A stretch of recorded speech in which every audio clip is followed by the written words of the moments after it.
నమస్తే. ఓ యువకుడు ఓ యువతిని ప్రేమించాడు. పెళ్లి చేసుకోవాలి అనుకున్నారు. కానీ యువతి ఇంట్లో విషయం తెలిసి ఆమెకు మరో వివాహం చేశారు. అయితే ఆమె నెల రోజులకే భర్త నుంచి విడిపోయింది. మళ్ళీ ఆమె యువకుడితో ప్రేమ వ్యవహారం నడుపుతోంది. ఇంతలో ఆ యువకుడు మరో యువతితో కూడా ప్రేమాయణం నడుపుతున్నాడు. అయితే ఇంతలో ఈ ట్రయాంగిల్ లవ్ స్టోరీ ఇద్దరు అమ్మాయిలకు తెలిసింది. ముగ్గురు కలిసి హాస్టల్ రూమ్లో పంచాయతీ పెట్టారు.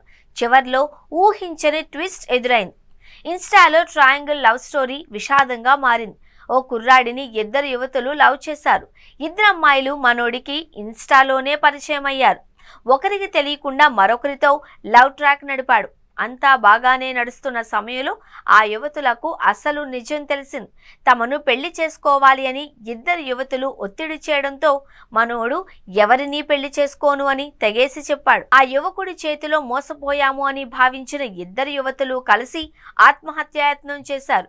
వీరిలో ఒకరు చనిపోగా మరో యువతి ఆసుపత్రిలో చికిత్స పొందుతోంది. అనంతపురం 1 టౌన్ పోలీస్ స్టేషన్ పరిధిలో ఈ ఘటన జరిగింది. బత్తలపల్లి మండలం గరసనపల్లెకు చెందిన దివాకర్ డిగ్రీ పూర్తి చేసి అనంతపురంలో వాహనాలకు లోన్లు ఇచ్చే సంస్థలో ఉద్యోగం చేస్తున్నాడు.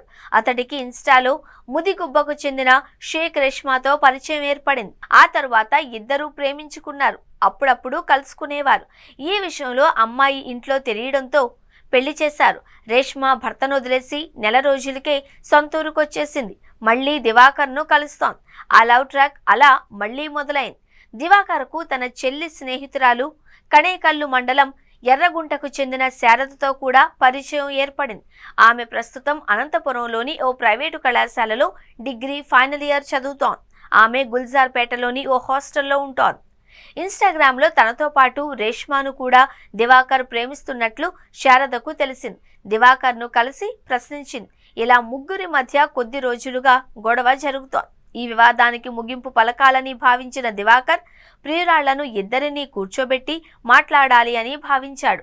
కదిరిలో బంధువుల ఇంట్లో ఉన్న రేష్మాను శనివారం సాయంత్రం అనంతపురం తీసుకొచ్చాడు. శారద ఉంటున్న హాస్టల్కు తీసుకొచ్చాడు. అక్కడ ముగ్గురు ఆదివారం ఉదయం వరకు గదిలో కూర్చుని మాట్లాడుకున్న పంచాయతీ తేలలేదు. ఇద్దరు యువతులు పెళ్లి చేసుకోవాలి అని ఒత్తిడి తెచ్చారు. ఇద్దరు యువతుల దెబ్బకు ఎవరినీ పెళ్లి చేసుకోను అంటూ దివాకర్ అక్కడి నుంచి వెళ్లిపోయాడు.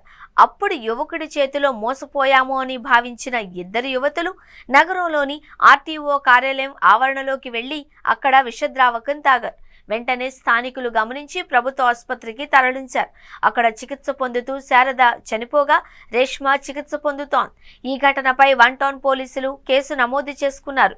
యువకుడు తన వాట్సాప్ ప్రొఫైల్కు యూట్యూబర్ హర్షసాయి, ట్రూ కాలర్లో క్రికెటర్ కోహ్లీ, ఫోన్ పేకు అల్లు అర్జున్ ఫోటోలు పెట్టుకున్నట్లు గుర్తించారు. సోషల్ మీడియాలో పేర్లు మార్చి సెలబ్రిటీల ఫోటోలను డీపీగా పెట్టుకుని అమ్మాయిలను ట్రాప్ చేస్తున్నట్లు చెబుతున్నారు.